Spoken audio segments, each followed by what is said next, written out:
Tembok yang roboh itu artinya tidak ada seorang pun di sana, karena ada seorang raja ya pada saat itu membombardir negeri ini sehingga tidak ada penduduk di sana, semua dibunuh oleh orang ini. Nah, itu maksudnya ya dengan tembok yang roboh.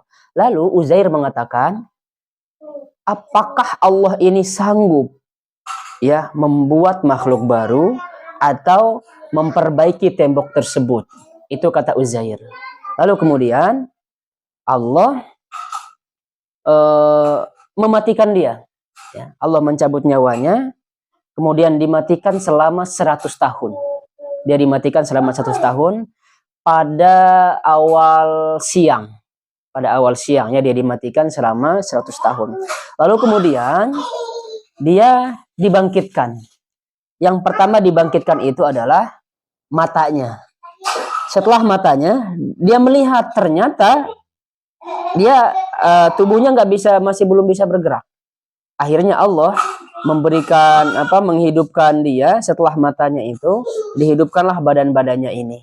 Jadi dia menyaksikan bahwa setelah dia dimatikan itu, dia menyaksikan sendiri bagaimana tangannya bergerak, ya, diberikan nyawa oleh Allah Subhanahu wa taala. Lalu kemudian dia ditanya, "Berapa lama kamu tidur?" kata Allah teh. Dia mengatakan, "Setengah hari."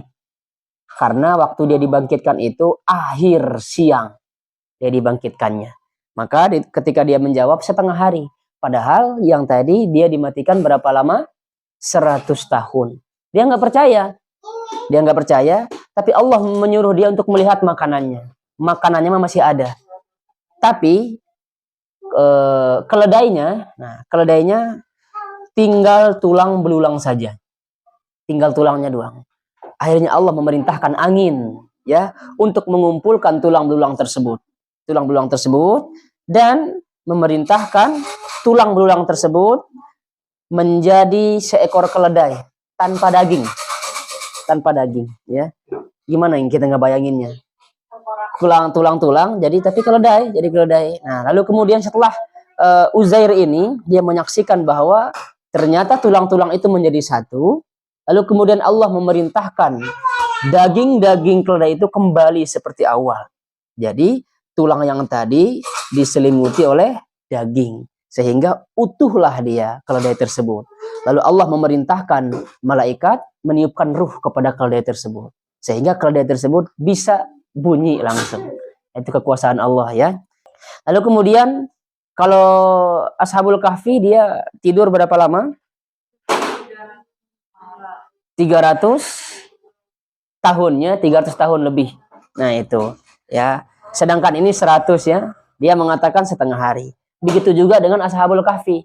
Ketika temannya nanya, kita tidur berapa lama ini ya? Setengah hari katanya. Ada yang mengatakan 1 hari. Yang benar 300 sekian hari. Ya, lebih dari 300 hari. Nah, lalu kemudian, Bapak Ibu yang dirahmati Allah Subhanahu wa taala, ini menunjukkan bahwa adanya hari akhirat.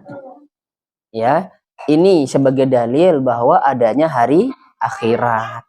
Nah, setelah semua hal itu terjadi, Bapak Ibu, setelah hal itu semua terjadi dari tulang belulang, dari dirinya sendiri, kemudian dibangkitkan lagi, tulang belulang dikumpulkan seperti dijadikan sebagai keledai, lalu kemudian daging-dagingnya juga bersatu ya dengan tulang tersebut sehingga jadi utuh keledai, lalu kemudian keledai itu bisa bersuara dan disaksikan sendiri oleh Uzair. Maka dia semakin yakin bahwa Allah Maha segala-galana, pokoknya nama Allah Maha Kuasa, gampang bagi Allah mah. Jadi ibu juga tenang saja ibu juga. Ada juga peristiwa dahulu ya, sebelum Nabi Muhammad, beliau menceritakan bahwa ada seorang laki-laki ya, dia berwasiat kepada anaknya, kalau saya meninggal katanya bakar tubuhnya, ini dibakar tubuhnya, lalu kemudian ambil abunya, kemudian dibuang di laut. Lalu kemudian ketika dia dibangkitkan, dia ditanya, "Kenapa engkau melakukan hal demikian?" kata Allah. "Ya Allah," kata si hamba ini, sesungguhnya saya takut kepada siksaanmu, dan kemudian saya ingin mengetahui bagaimana kebesaranmu. Jadi gampang bagi Allah mah ya Bapak Ibu. Allah mah cukup kun fayakun, selesai. Termasuk Korun Bapak Ibu ya. Termasuk Korun. Allah itu membuat gempa. Gempa lokal, sedikit doang gempanya. Gempa di sekitaran Korun dan pengikut-pengikutnya. Sedangkan yang lain enggak.